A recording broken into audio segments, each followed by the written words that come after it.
This is Enzo Agen of the Alliance for Loki. This is the third war of Season 13 against Demon.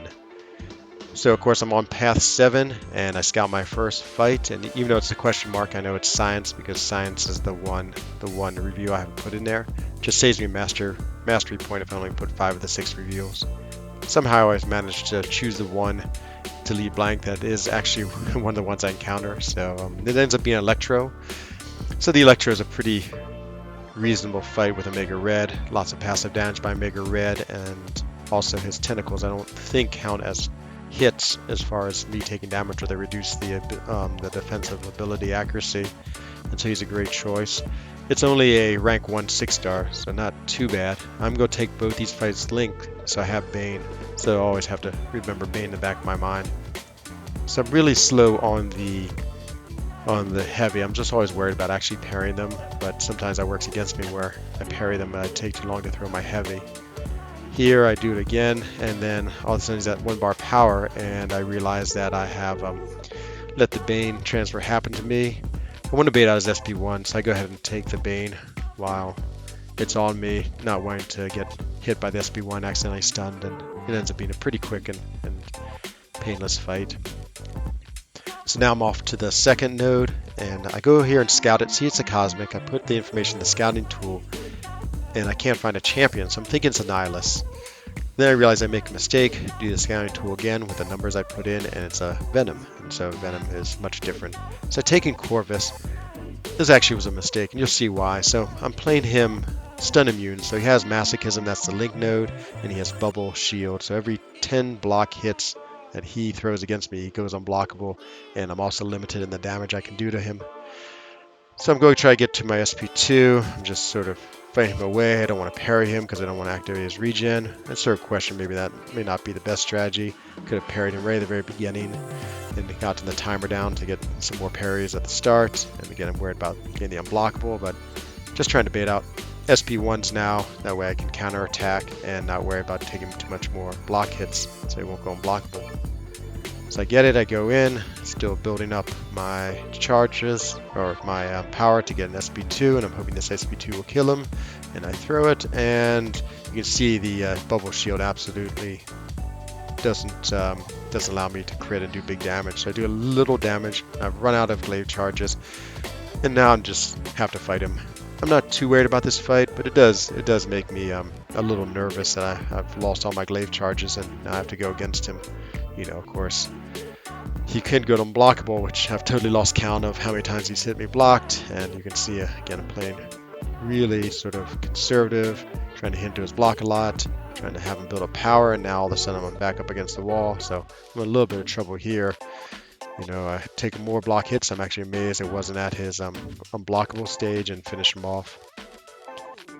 If I had to do that fight again, I would absolutely take his take Omega Red, just a better matchup. And Corvus doesn't really get me much. So I scout out the next fight. It's a Mystic, and it's only a rank 4. Unfortunately, since it's still linked, since my teammates haven't done their fights yet, I can't scout it. But I leave it for them to figure out, and this is going to be the end of my fight for the night.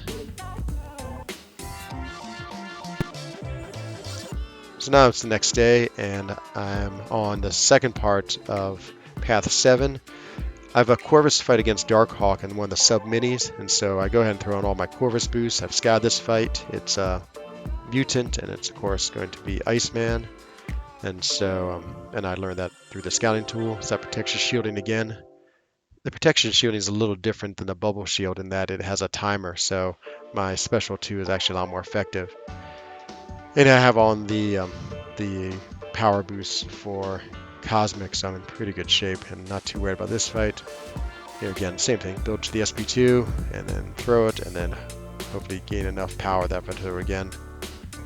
I play conservative.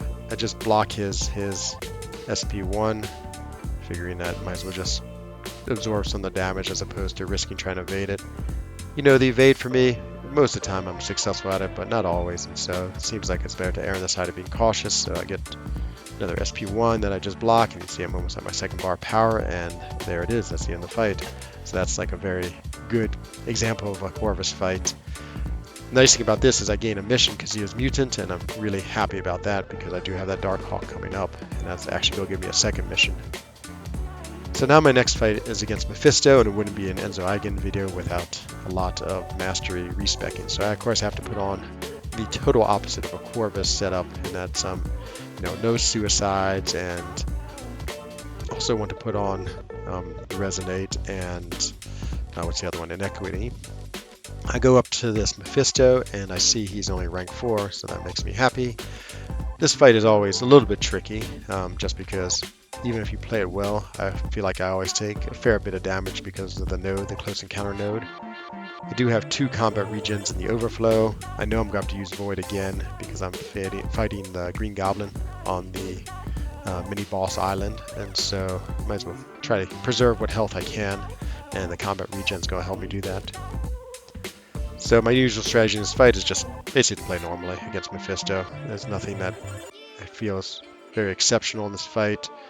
I'm just trying to stay close to him when I can, so I'm hitting into his block here, bait out his specials. I don't know which one I'd rather bait out. I guess in this case I have no choice. He gets his power up to the SP2. Luckily he throws it pretty quick. Like, the regen boost is helping me a lot. You can see my damage is not very high at all. It almost counteracts it. All the degen that I'm taking when I'm far away. Throws a special. Again, I'm trying to err on the side of conservative, so I just block the first part. Get into special 2. His regeneration is next to nothing just because of the all the debuffs and the spare mastery. And now it's pretty close to the finish here, and I get a little cheeky intercept right at the end to finish him off. So that went pretty well. Take a good bit of damage even for a rank 4. I guess the damage is it based on my health? I take 3% of my health, so it might not matter whether he's rank 4 or rank 5, the damage I take from the node. So now we're off to a Dark Hawk. This is going to be a Corvus fight, and once again I have to respec all my masteries, which, yeah, I wish Corvus and Void had the same type of masteries, just so that I wouldn't have to go through this so much. And so that's part of the effect of war. And I really wish Kabam would make a nice type of respec system for their masteries where you could just push one button and you could maybe store up to 3 builds. I definitely would have my Void build and my Corvus build. And I'm also going to lose my combat regen boost, which I like. And so all these things are little things you have to deal with in war. So everything comes off, turn everything back on for suicides, and now I'm ready for the fight. I go ahead and put on a the power boost. I'm always a little nervous fighting Dark Hawk. It's a pretty strong character, and this one, especially since it's a special delivery node, it takes 15 hits, and then I get this degen on me, and I'm worried without the Power Star 1 I won't get up to 15 before I can throw my SP2, and then I wouldn't want to have to go through the degen. I feel like I'm one of the few people who attacks off Dark Hawk's SP1, so I get him to the SP1, throw it, and it's a little reckless because I think I would have pushed him to an SP3 if I hadn't killed him, but I killed him, and so it doesn't matter in the end. So again, Corvus is really strong. Now I have 2 missions, which I'm really happy about because I know I'm going to have to use him for Medusa later on. But before I can fight, I have to wait until I have energy and also that Night Monkey's cleared. So Dreamin' clears the Night Monkey. Now I'm off to fight my 2 minis on Mini Boss Island. And the first one I'm going to have is Green Goblin, so I'm back to Void. So I move over there. It's just a rank 1 Green Goblin. So in the old map, or the previous map, I used to run path 7, and so I'd often face this exact node on it, the Strike Back. It's like plus 200% regen node, and I'm pretty used to it. So I haven't really fought this one in a while, but of course, I have to respec the masteries once again. So I have to go from my Suicide to my Void mastery. Then I need to heal them up. I heal them up before I put on the boost because that's a much cheaper way of healing them up. Go put on the big boost because there are 2 minis, so I might as well go all out. So I put on the big boost and I go in. In this fight, I always want to play slow. I'm just trying to let the degen work against him because of the spare mastery and the debuffs I put in and his healing. Always worried about the strike back. Sometimes I forget about the strike back and I throw my special, and also I watch his power come shooting up. So that's happened to me more than once on this node. So I'm just going to play it easy, just sort of keep on trying to keep him back on his side of the screen and not worry about throwing specials until I have Petrify debuffs up. You can see I get a Petrify debuff up quickly, and then even my next one's a Petrify too, so that really changes the way I'm going to fight. So there's a second one that comes up. Now I'm not worried at all about throwing my specials. You can see I throw my special, and he gets like 2%, 5% of a bar of power, so it's really made the one node, the strike back node, totally irrelevant. And so now just trying to fight him, bait out his specials. I actually like his SB1 better. I just feel it's a little easier to dodge. You can just block the whole thing. The SB2, that animation for me is a little difficult to see. It's a lot. It's very similar to sort of his heavy, and it sort of happens sort of very quickly, and I've definitely gotten hit by it before. And so yeah, I'd rather just do the SB1. But in this case, I just push him to the SP2. I was sort of playing a combination of slow play by parrying him, and then also trying to bait out his specials, but I'm starting to get myself walk back too close to the wall, which is making me nervous. And so right about here, I notice, okay, I'm in Assassin's range. He's really degenerating a lot. I'm just going to go for it, and there it is. And so I finish him off. So very standard fight on that node. It's almost always, I would say, a Void fight, and Void works pretty much perfectly there. So now I have another mini boss, and once again I got to put on my masteries, change my masteries to Suicide, because this is a Corvus fight. So I go through everything once again to get Suicides on. And this fight I've actually seen a lot but never done myself. So of course I remember Medusa used to be one of the best defenders in the game, and you'd always find her in this node or the boss. And then Corvus sort of came along and everyone started using Corvus. So I've seen a lot of Corvus gameplay against this fight, and certainly I've seen it and understand it, but I've never actually done it. And so I'm a little bit nervous always because, mini bosses and fights, and we're at 8 deaths right now in this war. I mean, we're going to win it. We're plenty far ahead, but I think the big goal is I want to keep myself deathless, since I've died the first 2 wars of the season, and also keep us under 10 deaths for the war. So it's pretty big goals and puts a little bit of pressure on me. So it is debuff immune, so I have to play it stun immune, and of course I put on the power boost just to get to the SP2 quickly, have on the cosmic boost so I can get all that power back from the SP2, and I'm ready. So I'm a little bit, again, nervous about this fight, and you can see I back up too far. I couldn't remember if 1, 2 evades were good for the heavy, so I put in that third one. It's a little ridiculous I did that, and I think I'm lucky that I didn't get hit by her counterattack. Here I have my 2 bars of power, and I'm really nervous about throwing them again. Just waiting to sort of counter her with my SP2s, and finally do it, and it works out great, of course. And 16 hits absolutely wrecks her. So Corvus is so powerful. Had 2 missions, and it's the perfect matchup for that fight. And of course, he just goes right through her 3 Furies because it's unblockable, isn't affected by her auto block.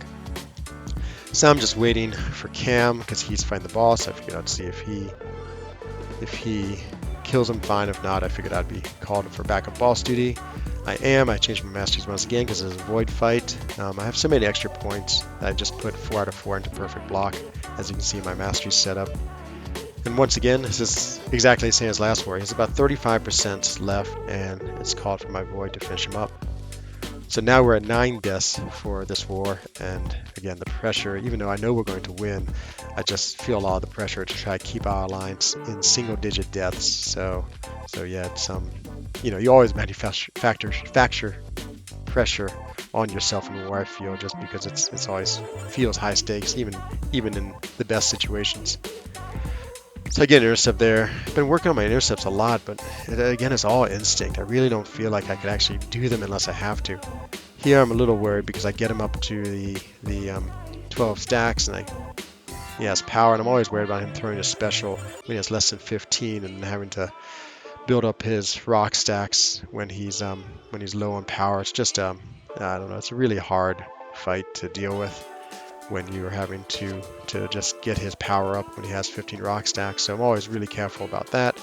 So here I am just beating down heavies. I totally missed the counterattack there. Lucky he throws it again. It's a perfect setup. He has plenty of power. Throws his special, and he's back to 0 rock stacks, and I'm back in attacking. So, you know, it's just this rhythm you have to get into. But, you know, if you get out of this rhythm, you can get into difficulty really quick. So here again, really worried. I'm 2 bars of power, and I let him hit into me, so he doesn't throw a special. Somehow I only have one. I missed 1 rock stack, so I'm lucky enough to get another. Could have been really bad if he threw in his SP2, because once again I would have then had to build up a lot of power while he was at 15 rock stacks. So now it's pretty good. I'm Assassin's range, things are going down, and just like one of the fights previous with the Darkhawk fight where I sort of went for it, I'm going to go for it here. So he's at 3%. I start hitting him. I notice I have my bar of power. I'm like, okay, I'm just going to finish it with an SP1. I'm like, oh no, I made a big mistake, but luckily it kills him. So once again, another boss kill for me, and a 0 death war, which I'm really proud of. And so we did win this war. I'm very happy. Our alliance played really well. Demon, all the best to you. It was fun facing you. I do have to confess that at the end of the war, I looked and I was MVP, which I know is a pretty meaningless honor, but I definitely still liked getting it, and you know, felt pride for having a meaningless honor, just like you do forget a badge for participating. So good war, everyone, and I'll be back for War 4, and hope you enjoyed watching this. This is Enzo Eigen of the Alliance for Loki, wishing everyone a bonne journée. I forgot what the German was, tschüss, and a good day. See you next time. Bye-bye.